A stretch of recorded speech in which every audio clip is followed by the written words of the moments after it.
பிதாசுடன் பரிசுத்த ஆவியின் பேராலே ஆமேன். அன்பான சகோதர சகோதரிகளே, இந்த காலவெளியில் நாம் யாவரும் உன்னதமான இறைவனை போற்றி புகழ ஆராதிக்க அவரை தொழுது கொள்ள இந்த நேரத்தில் வந்திருக்கிறோம்.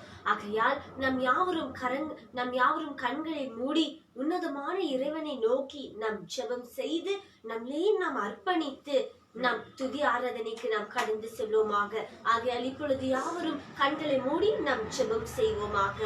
விண்ணையும் மண்ணையும் படைத்த இறைவனே, இந்த கால வேளைக்காக உமக்கு நன்றி செலுத்துகிறோம் அப்பா. ஆண்டவரே, ஆதியிலிருந்து நீ இருந்தது போல அப்பா இப்பொழுதும் நீர் எங்களோடு இருப்பதாக தகப்பனே. அப்பா, தொடக்க முதல் முடிவரை இந்த ஜெபம் முழுவதுமாக நீங்க இருந்து நீங்க வழி நடத்தும்படிக்காய் ஒப்பு கொடுத்து ஜெபிக்கிறோம் அப்பா. ஆவியானவரே, நீர் எங்கு உண்டோ அங்க விடுதலை உண்டு தகப்பனே.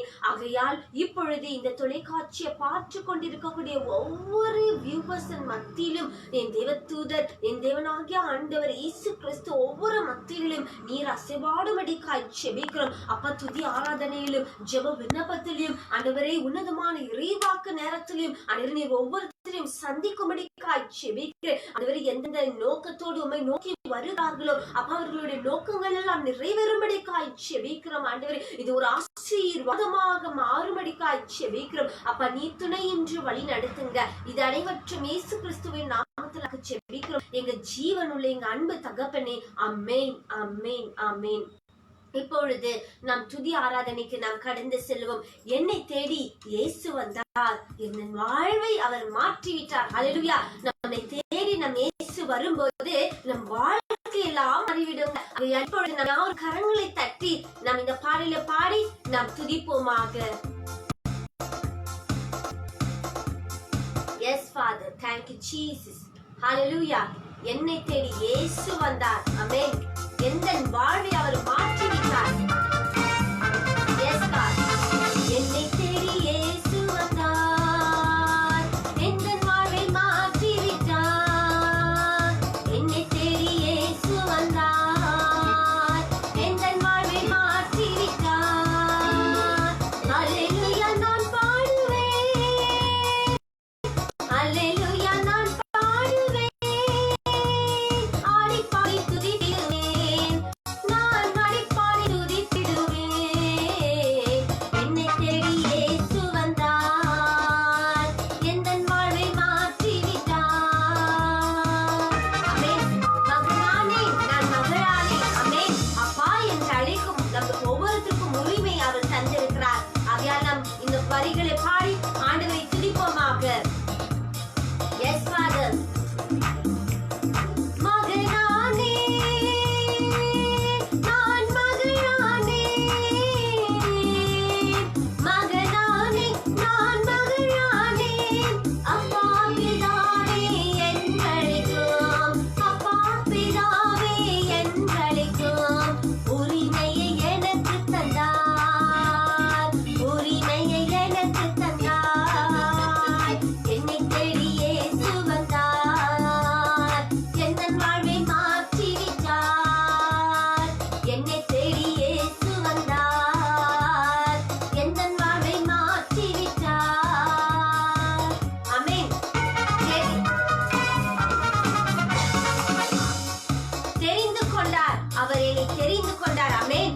பரிசுத்தமும் புனிதமாக அவர் நம்மை அவருடைய திருமுன் வாழ அவர் நம்மை தெரிந்து கொண்டிருக்கிறார். ஆகையால் இந்த பாடலை பாடி நாம் துதிப்போமாக. Yes father. தெரிந்து கொண்டார், என்னை தெரிந்து கொண்டார், தெரிந்து கொண்டார், என்னை தெரிந்து கொண்டார். பரிசுத்தமும் புனிதமாக அவர் திருமுன் வாழ, பரிசுத்தமும் புனிதமாக அவர் திருமுன் வாழ. என்னை தேடி இயேசு வந்தார், எந்தன் வாழ்வை மாற்றிவிட்டார்.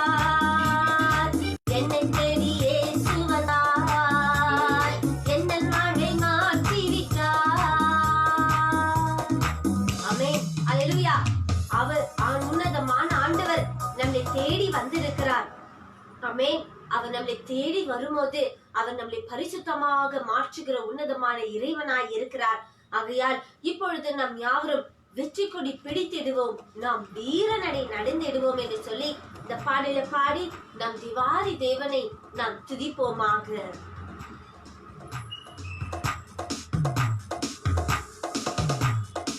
Yes, Father, thank you, Jesus. வெற்றி கொடி பிடித்திடுவோம், நாம் வீரநடை நடந்திடுவோம்.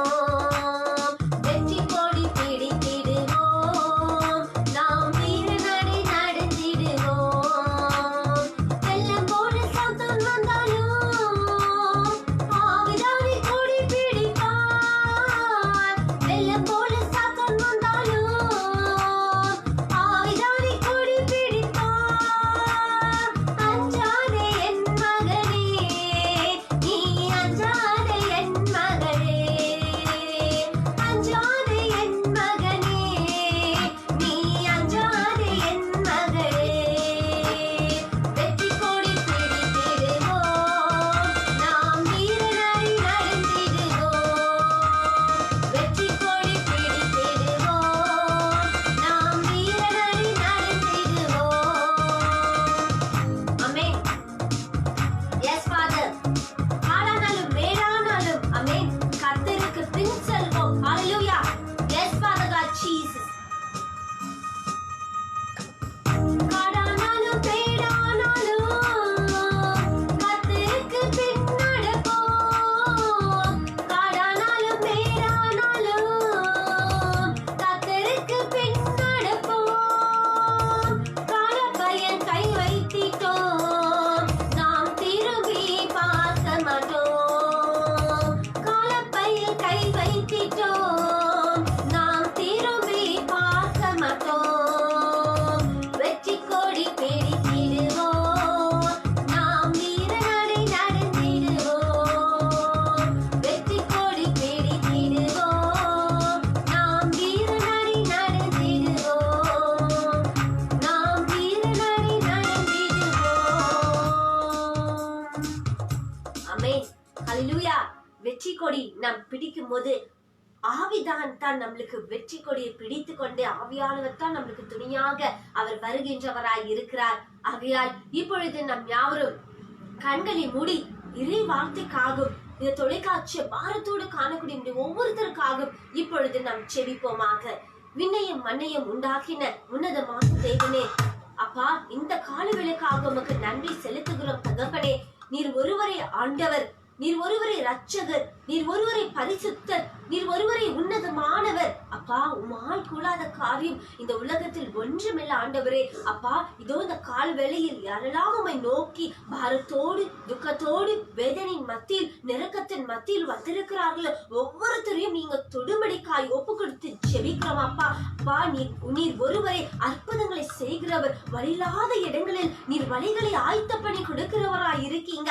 அதையால் இந்த கால வேளையில் யாரெல்லாம் ஆண்டவரே வழிகள் எல்லாம் அவர்களுடைய வாழ்க்கையில எல்லா வாசல்களும் மூடப்பட்டு ஆண்டவரே துக்கத்தோடு உடைய பாதத்தில் வந்து நிற்கக்கூடிய ஒவ்வொருத்தரையும் நீங்க தொட்டு அவர்களுக்கு நல்ல ஒரு வழிகளை ஓபன் பண்ணும்படிக்காய் நான் செபிக்கிறோம் ஆண்டவரே. அப்பா, இதோ இந்த உன்னதமான நேரத்தில் ஆண்டவரே இறைவாக்குக்காக செபிக்கிறோம் ஆண்டவரே. நீங்க கொடுக்க போகிற உன்னதமான இறை உணவு ஆண்டவரே ஒவ்வொருத்தரையும் பலப்படுத்தக்கூடிய உணவாய் மாறுவதாக. ஒவ்வொரு உள்ளத்துக்கும் சமாதானம், ஒவ்வொரு உள்ளத்துக்கும் நிம்மதியும் சந்தோஷத்தையும் கொடுத்து நீர் வழிநடத்தும்படிக்காய் செபிக்கிறோம். இது அனைவற்றும் எங்க இயேசு கிறிஸ்து இன்ப நாமத்திலாக செபிக்கிறோம் எங்க ஜீவனுள்ள எங்க அன்பு தகப்பனே.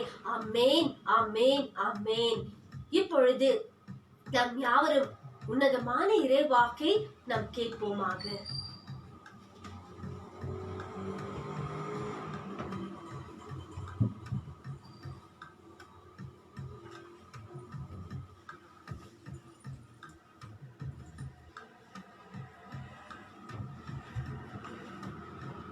இயேசுவில் அன்பான இறை மக்களே, ஆண்டவராகிய இயேசுவின் பெயரால் உங்கள் அனைவரையும் இந்த காலை நேரத்தில் வாழ்த்துகின்றோம். இன்று நாம் ஆண்டவர் திருப்பலி நற்செய்தி வாசகங்களிலே வலியுறுத்தி சொல்லுகிற செய்தி என்ன? விதையை பற்றி சொல்லுகின்றார். விதை என்பது வாக்கு, நிலம் என்பது மனிதர்கள். இன்னைக்கு பலர் நாம் விவிலியத்தை வாசிக்கின்றோம். பலர் இவ்வாறு சொல்வார்கள். சிலர் புரிந்தது என்று சொல்வாங்க, சிலர் புரியவே இல்லை என்றும் சொல்லுவாங்க. காரணம் என்ன? நிலம் என்பது பண்பட்டு இருக்க வேண்டும். ஒரு விதை நிலத்தில் விழும்போது அது மடிந்து வளர வேண்டும் என்றால் அந்த நிலமானது பண்பட்டு இருக்க வேண்டும். இதான் பலமுறை ஏர் விழுவார்கள். அந்த மண்ணை கீழ்ந்தும் மேல்துமாக ஏர் விழுது பிறகு அதை விதைப்பதற்கு முயற்சி செய்கிறதை நாம் பார்க்கின்றோம். என் அன்பு மக்களே, இந்த காலை நேரத்தில் நாம் அறிந்து கொள்ள வேண்டிய செய்தி பாருங்க என்ன என்று பார்க்கும்போது, விதை என்பது இறைவாக்கு. இதான் இன்றைக்கு சொல்லுகிறார். ஆண்டவர் இயேசு மீண்டும் கடலோரத்தில் கற்பித்துக் கொண்டிருந்தார். மாபெரும் மக்கள் கூட்டம் அவரிடம் ஓடி வந்து அவரை கண்டனர். அவர் கடலில் நின்ற ஒரு படகில் ஏறி அமர்ந்தார். திடீர் திரண்டிருந்த மக்கள் அனைவரும் கரையில் இருந்தனர், திரண்டிருக்கின்றார்கள். அவர் ஒரு உவமை வாயிலாக அவர்களுக்கு இறைவாக்கை கற்பித்தார். அவர்களுக்கு கற்பித்து, இதோ கேளுங்கள், விதைப்பவர் ஒருவர் விதையை எடுத்து சென்றார். அவர் விதைக்கும் பொழுது சில விதைகள் வழியோரம் விழுந்தன. பறவைகள் அவற்றை விழுங்கிவிட்டன. வேறு சில விதைகள் மிகுதியான மண் இல்லாத பாறை பகுதியில் விழுந்தன. அங்கே மண் ஆழமாக இல்லாததால் அவை விரைவில் முளைத்தன. மற்றும் சில விதைகள் முச்செடியில் விழுந்தன. முச்செடிகள் வளர்ந்து அவற்றை நெருக்கிவிடவே அவை விளைய கொடுக்காமல் போய்விட்டது. ஆனால் இன்னும் சில விதைகள் நல்ல நிலத்தில் விழுந்தன. அவை சிலது 30 மடங்காகும், சிலது 60 மடங்காகும், சிலது 100 மடங்காகும் விளையச் செய்தன. கேட்க செவியுள்ளோர் கேட்கட்டும். நண்பரி மக்களே, கேட்க செவியுள்ளோர் கேட்கட்டும். இன்றைக்கு மனிதர்களாகி நாம் அனைவருக்குமே செவிகள் இருக்கின்றன, கேட்கின்றன, ஆனால் உள்ளே செல்லாமல் இருக்கின்றது. இன்றைக்கு பலர் சொல்றாங்க பாருங்க, நான் படிக்கிறேன், முயற்சிக்கிறேன், ஆனா முடியலையே, ஞாபகத்துல வச்சுக்க முடியலையே. காரணம் என்ன? மனிதர்கள் வாக்குகள் உள்ளத்தில் இடம்பெறுகின்றன, கடவுளுடைய வாக்கு இடம்பெற முடியவில்லை. ஏன்? நிலம் என்பது பண்படுத்தப்பட வேண்டும். மனிதனுடைய வாக்கும் கடவுளுடைய வாக்கும் இரண்டும் ஒன்றாக இணைக்க இயலாது. கடவுள் வாக்கு வேற, மனிதன் வாக்கு வேற. மனிதனுடைய வார்த்தையில நிலைத்த வாழ்வு, கடவுளுடைய வார்த்தையில நிலையான நிரந்தரமான வாழ்வு.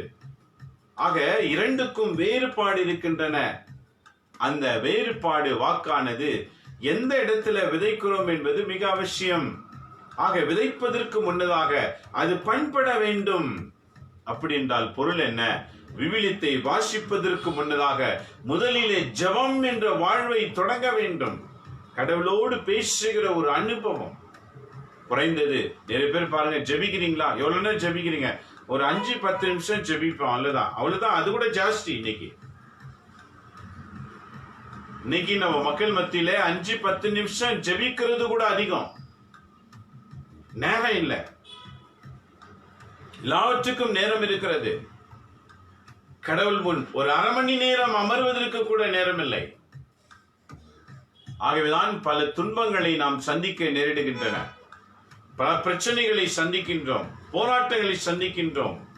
வாழ்க்கையிலே நிரந்தரமான மகிழ்ச்சி இல்லாமல் வாழ்ந்து கொண்டிருக்கின்றோம். ஏன்? முதலில் நாம் பண்பட வேண்டும். பண்படுத்துதல் என்றால் என்ன? எப்படி அந்த மண்ணை அந்த அளப்பில் குத்தி மேலே கீழே குத்தும் போது அதுக்கு எவ்வளவு வலி எடுக்கும், அப்படி அது வலிஞ்சு கொடுத்தாதான் அதுல விதைக்கிற விதையானது நன்றாக வளர ஆரம்பிக்கும். இது போலதான் நம்முடைய வாழ்க்கையில நம் உடலில் எழும்புகிற ஆசைகள், நம் எண்ணங்களில் எழும்புகிற ஆசைகள், நம்முடைய செயலில் வருகின்ற தீமைகள், இவை அனைத்தையும் நாம் அலசி பார்க்க வேண்டும். அவை நம்மிலிருந்து விலகி செல்ல காத்திருக்க வேண்டும். அது என்ன என்று நாம் முதலிலே அறிந்து கொள்ள வேண்டும். தீமை எண்ணிலிருந்து எவ்வாறு வெளிப்படுகின்றன, ஒரு நாளைக்கு எத்தனை வகையிலே நான் தீமை செய்கிறேன், அவைகளிலே முதலில் எண்ணம் கொள்ள வேண்டும். இதான் பண்படுத்துவது. வாயில அசுத்த வார்த்தை இல்லாமல், சிந்தனையில தீய சிந்தனைகள் இல்லாமல், நம்ம செயலிலே தீமை இல்லாமல், உடுத்துகிற ஆடையிலே, நடக்கிற நடையிலே அனைத்தையுமே நாம் பண்படுத்த வேண்டும். என்றைக்கு இவைகளை நாம் தூய்மையாக்குகின்றோமோ அன்றைக்கு விவிலியத்தை வாசித்து பாருங்க, அது உன் சிந்தனையில அப்படியே நிற்கிறதாய் மாறும். அது வளர ஆரம்பிக்கும்.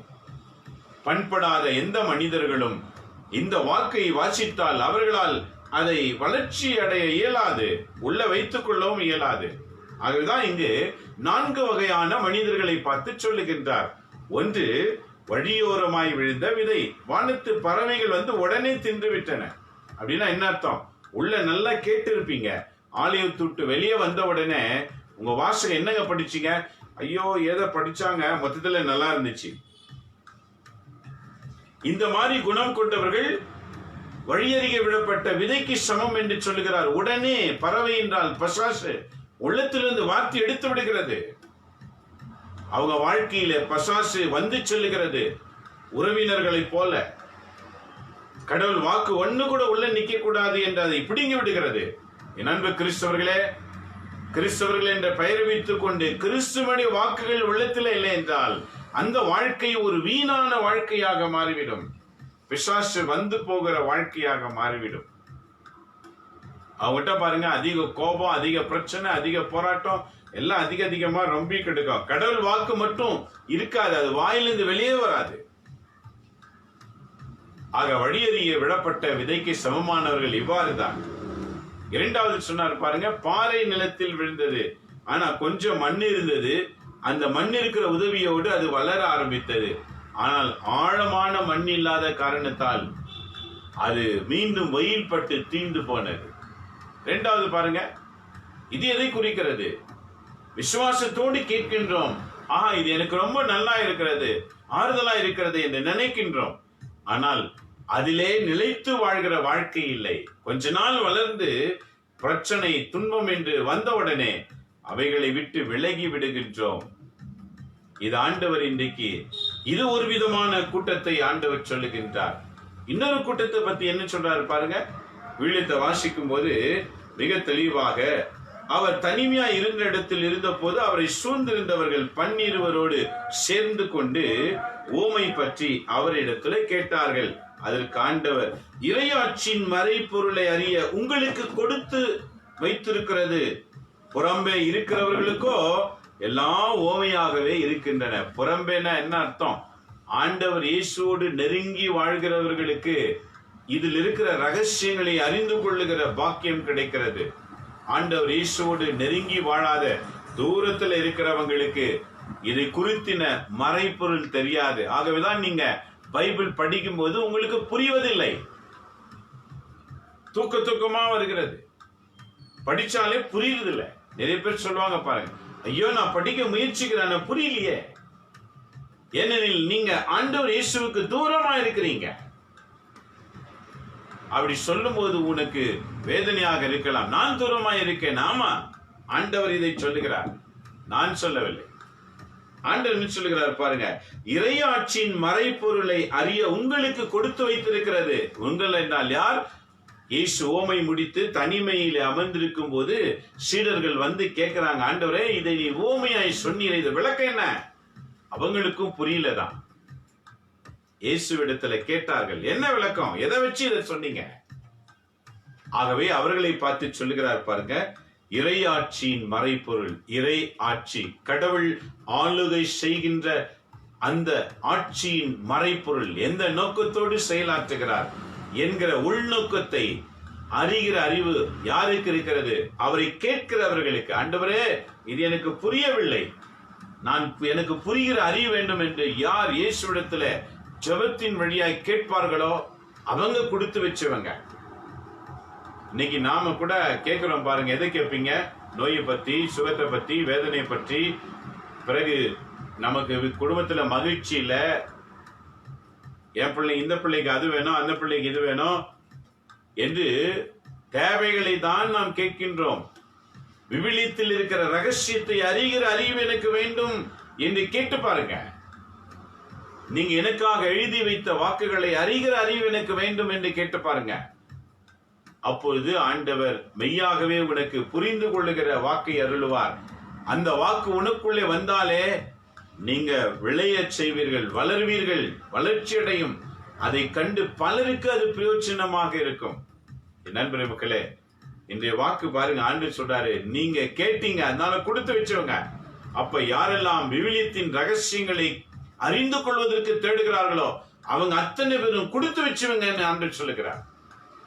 யாரெல்லாம் விவிலியம் இருந்தும் அதை அறிந்து கொள்ளவில்லையோ, அதை அறிந்து கொள்ள முயற்சி செய்வதில்லையோ, அவங்க ஆண்டவருக்கு தூரமா இருக்கிறாங்க என்று சொல்லுகிறார். அறியப்படாதவர்கள் அவர் அருகில் இல்லை, அவங்க தொலைவில் இருக்கிறார்கள். அவங்க தொலைவில் இருக்கிறது நான் அறிந்து கொள்ள முடியவில்லை. ஆக இன்றைக்கு என்ன அறிந்து கொள்கிறோம்? இறைவாக்கு படித்து புரிகிற அறிவு வேண்டும் என்றால் நாம் தினந்தோறும் இயேசுவை தேட வேண்டும், அவரிடத்துல மன்றாட வேண்டும். எனக்கு வாக்கு புரியவில்லை, எனக்கு புரியவையும் ஆண்டவரே என்று புரிகிற வரைக்கும் கேட்கிற ஒரு அனுபவம். விவிலிய வாக்கு புரியவில்லை என்று மூடி வைக்கிற வாழ்க்கை அல்ல கிறிஸ்தவ வாழ்க்கை. அதை புரிந்து கொள்கிற வரைக்கும் நாம் எடுக்கிற முயற்சிகளை தான் ஆண்டவர் சொல்கிறார், நீங்கள் என் அருகில் வருகிறீர்கள், உங்களுக்கு நான் புரிய வைப்பேன். நீங்க புரியவில்லை என்று சொல்லி அப்படியே வைத்து விட்டீர்கள் என்றால் நீங்க தூரமா இருக்கிறீங்க என்று பொருள்படும். இதான் நீங்க ஆண்டவர் சொல்லுகிறார் பாருங்க, உங்களுக்கு கொடுத்து வைத்திருக்கிறது. புறம்பே இருக்கிறவர்களுக்கோ எல்லாம் ஓமையாகவே இருக்கின்றன, அவங்களுக்கு புரியவேதே கிடையாது.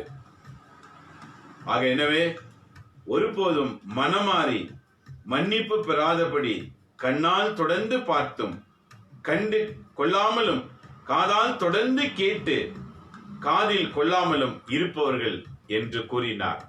அவங்க ஆண்டவரை பார்க்கணும்னு நினைக்கிறாங்க, வாக்க கேட்கிறாங்க, ஆனா எதுவுமே உள்ள போவது கிடையாது. கண்ணால் கண்டும் காணாமல் வாழ்வது, காதால் கேட்டும் உணராமல் வாழ்வது. இன்றைக்கு கிறிஸ்தவ வாழ்க்கை இவ்வாறு தானே இருக்கின்றது. ஆலய பணிக்கு செல்லுகின்றோம், திருப்பள்ளி பங்கு கொள்ளுகின்றோம், ஆராதனையில் பங்கு கொள்ளுகின்றோம், வாக்குகளை காது குளிர கேட்கின்றோம், ஆனால் உள்ளே சென்றிருக்கிறதா இல்லையா? ஒரு நோய் குணமாக வேண்டும் என்றால் கூட மாத்திரை பார்த்துக்கிட்டே இருந்தால் சுகமாயிடுமா? அது எழுதி கொடுக்கப்பட்டதை வாங்கி அதை உண்டால் தானே சுகம் கிடைக்கும். அது ரத்தத்தோடு கலந்தால் தானே சுகம் கிடைக்கும். இதே போலதான் இறைவாக்கு என்பது உன் மனதளவில் அது கலக்கப்பட வேண்டும். வெறும் பார்த்து கொண்டிருந்தால் மட்டும் அது சுகம் கிடைக்காது. அது உணர்ந்து அது உன் ரத்தத்தில் இறைவாக்கு கலக்கப்பட வேண்டும்.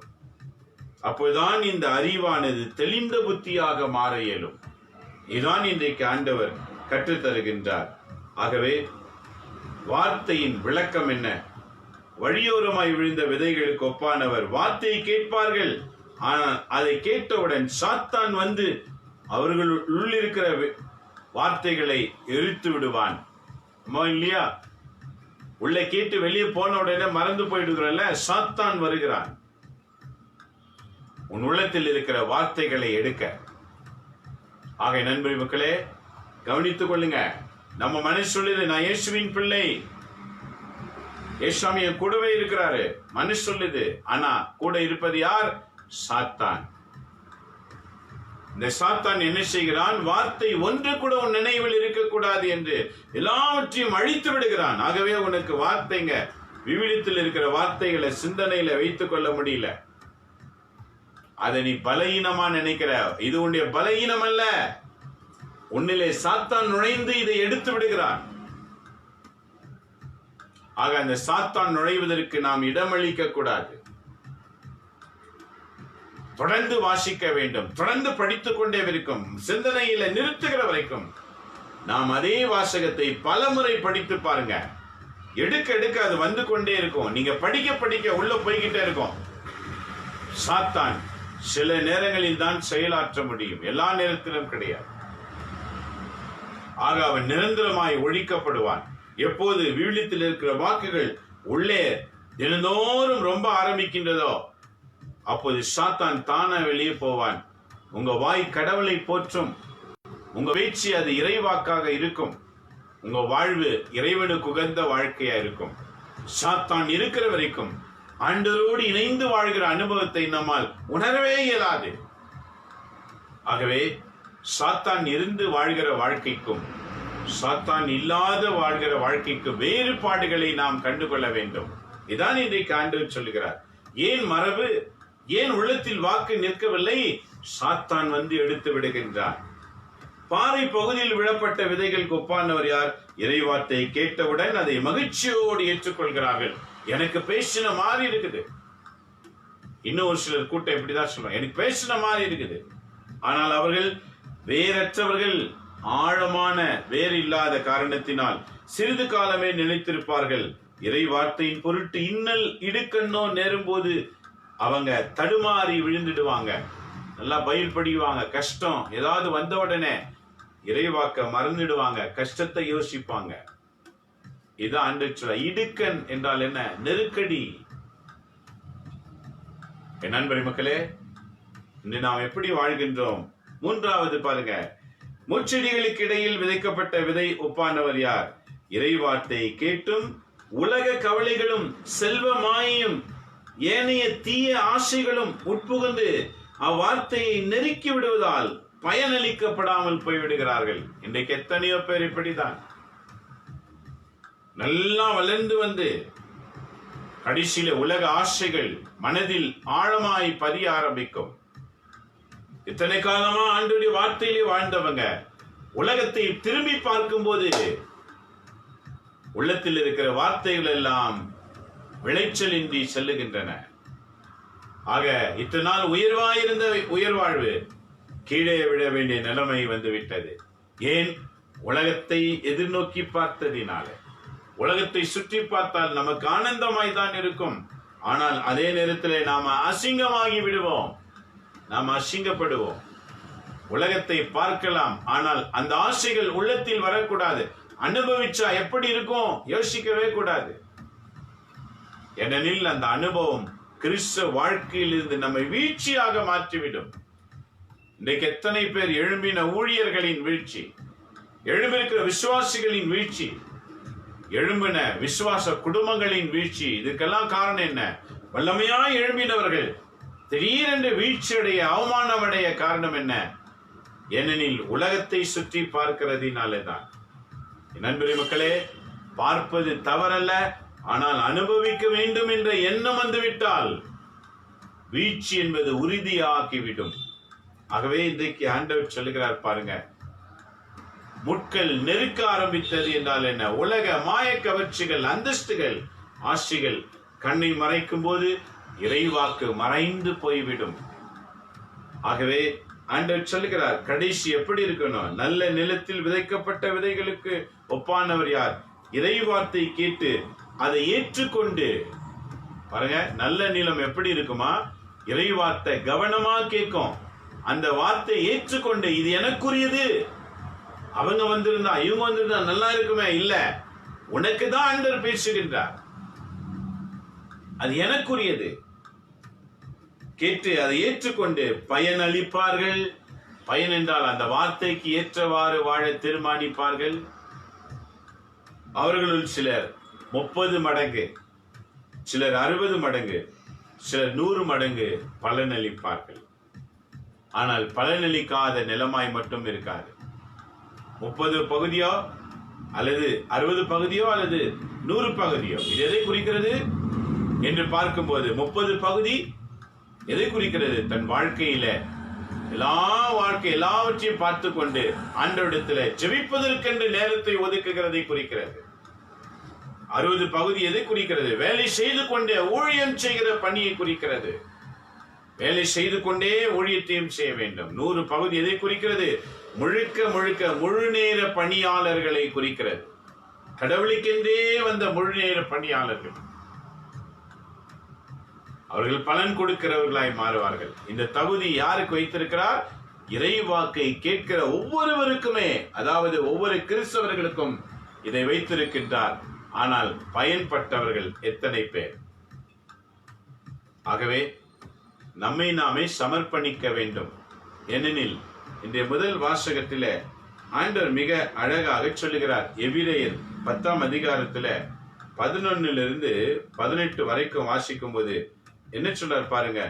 அதை நாம் வாசிப்போம் என்றால் மிக ஆசீர்வாதமான வாக்கு என்ன அப்படின்னு பாத்தீங்கன்னா 16ல, என் சட்டத்தை அவர்கள் உள்ளத்தில் பதிப்பேன். சட்டம் என்பது என்ன? கடவுளுடைய வாக்கு.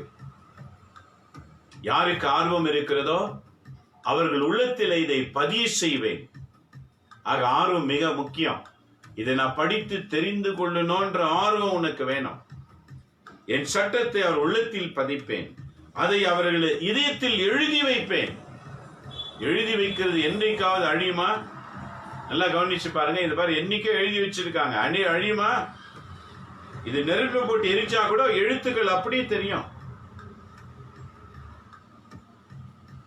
எழுதி வைப்பேன் என்று நமக்கு சான்று பகிர்கின்றார். இவ்வாறு சொன்ன பின் அவர்களது தீச்செயலை, அவருடைய பாவங்களையும் இனிமேல் நினைவு கூற மாட்டேன். என்னைக்கு ஆண்டவருடைய வாக்கு உன் உள்ளத்தில் இடம்பெற ஆரம்பிக்கிறதோ, என்னைக்கு உன் உள்ளத்தில் அது பதிய ஆரம்பிக்கின்றதோ, அதுக்கு முன்பாக நாம செய்த ஒவ்வொரு பாவங்களையும் அவர் நினைவிலே வைத்துக் கொள்ள மாட்டேன் என்று சொல்லுகிறார். எப்பேர் பெற்ற பாவியத்தில் இருந்தாலும் சரி, ஒருவேளை நீங்க நினைக்கலாம், உலகத்துல யாரும் செய்யக்கூடாத பாவத்தை நான் செஞ்சிருக்கேன், பரவாயில்ல. பைபிளை படிக்க நீ ஆரம்பிக்கும் போது உன் பாவங்களை அனைத்தையும் ஆண்டவர் வீசியறிகிறவராய் இருக்கிறேன் என்று சொல்கிறார். நான் அவைகளில் ஒன்று கூட நினைவு கூற மாட்டேன். ஏன்? என் வார்த்தையின் சட்டத்தை உன் உள்ளத்தில் எழுத நான் ஆரம்பிக்கும் போது அவை எல்லாவற்றையும் அழித்துதான் ஆரம்பிப்பேன். நண்பர்களே, மக்களே, நல்லா கவனிச்சு பாருங்க. ஒரு வீட்டுக்கு வர்ணம் அடிக்கின்றோம், கலர் மாற்ற வேண்டும். அப்ப என்ன செய்வாங்க? அந்த கலர் எடுத்துட்டு இன்னொரு கலர் அடிப்பாங்களா? இல்ல, இந்த கலருக்கும் இந்த கலருக்கும் மத்தியில இன்னொரு கலர் சேர்க்கப்படும். அது என்ன கலர்? அதுதான் ஒயிட் என்று சொல்லப்படும். ஒரு கலர்களை மாற்றும் போது அந்த கலர் எப்படி மாற்றுவார்கள்? முதலில் ஒயிட், வெண்மையானது அடிக்கப்படும். அதன் பிறகுதான் புதிய கலர் அதன் மேல் வீசப்படும். இது போலதான் பழைய வாழ்க்கையில் இருக்கிற எல்லா தீமைகளையும் ஆண்டவர் மன்னித்து பாவங்களை நினைவு கூறாமல் வெண்மையாக்குகின்றார். அதன் பிறகு தன்னுடைய வார்த்தையை எழுத ஆரம்பிக்கின்றார். நண்பரே, மக்களே, எவ்வளவு பெரிய ஸ்லாக்கியத்தின் வல்லமை ஆண்டவர் உனக்கும் எனக்கும் வழங்கி இருக்கின்றாரே. நாம் பயன்படுத்துகிறோமா? பயன்படுத்த வேண்டும் என்ற எண்ணம் இருக்கிறதா? இன்றைய திருப்பலி வாசகங்கள் நம் உள்ளத்தை எவ்வாறு ஊடுருவுகின்றது? முதல் வாசகத்திலே எவ்வாறு சொல்லுகிறார்? உங்கள் உள்ளத்தில் என் வாக்குகளை நான் இடம்பெற வைப்பேன், உன் பாவங்கள் ஒன்று கூட நினைவு கூற மாட்டேன். எனவே பாவ மன்னிப்பு கிடைத்த பின் பாவத்திற்கு கழுவையாக செலுத்தும் பலி இடமே இல்லை.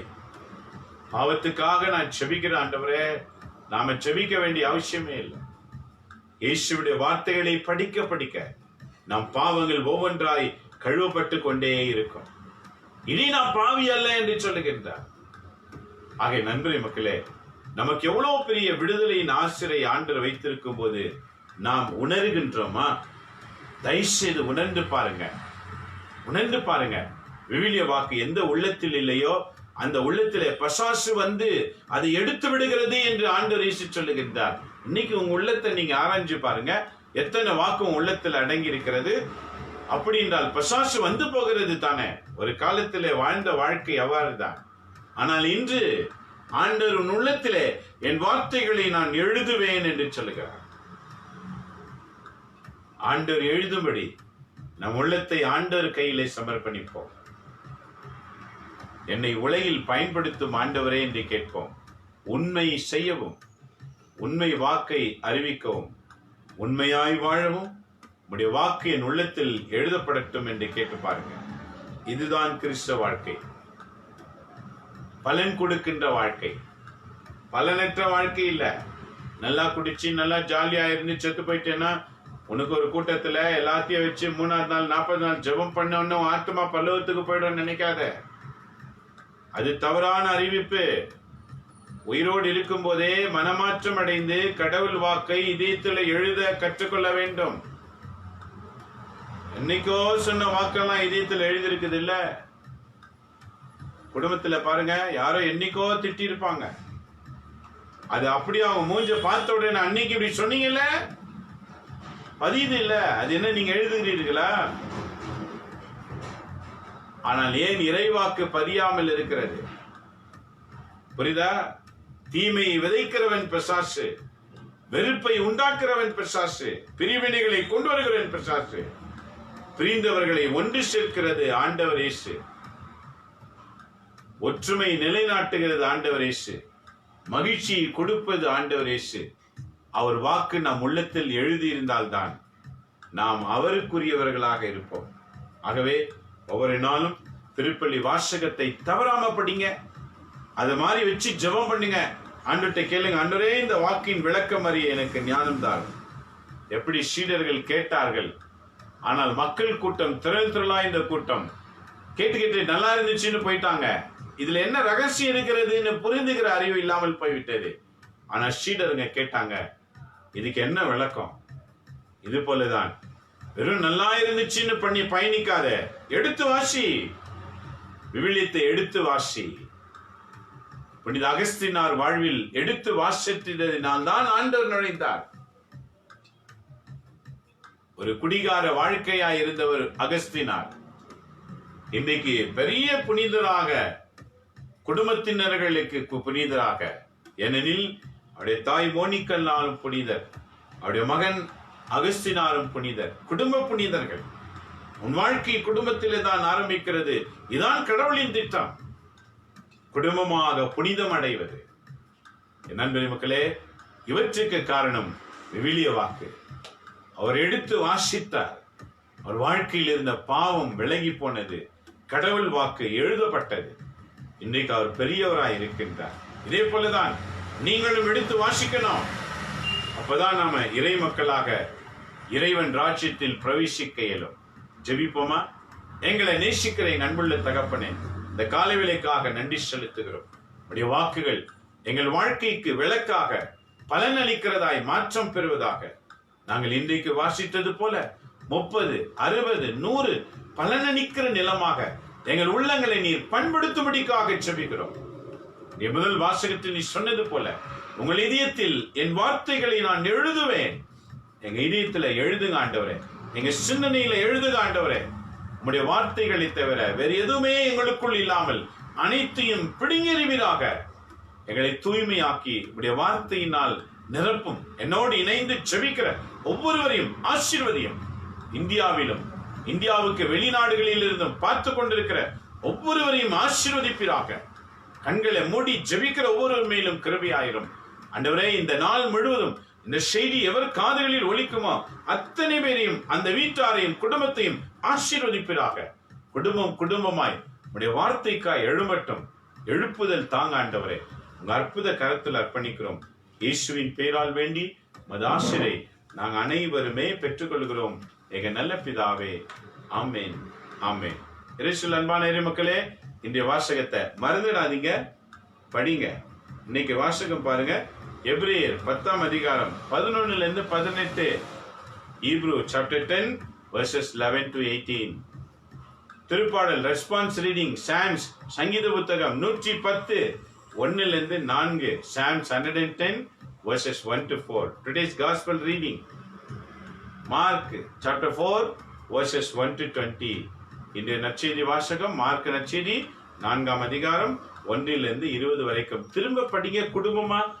ஆண்டவர் உங்களை மீட்டுக் கொள்வார். இறைவன் உங்களையும் உயர்த்தி ஆசீர்வதிப்பாராக. இந்த நிகழ்ச்சி யூடியூப்ல உண்டு. தயவுசெய்து சப்ஸ்கிரைப் பண்ணாதவங்க பண்ணுங்க. அப்படியே நீங்க ஷேர் பண்ணுங்க. உங்க ஸ்டேட்டஸ்ல மட்டும் போடுங்க, போதும். அது எல்லாருக்கும் போய் சேரும். இறைவன் உங்களையும் நற்செய்தியாளர்களாய் பயன்படுத்துவாராக. மீண்டும் நாளை காலை சந்திப்போம். எல்லாம் வல்ல இறைவன் தந்தை, மகன், தூய ஆவியின் பெயராலே ஆமென்.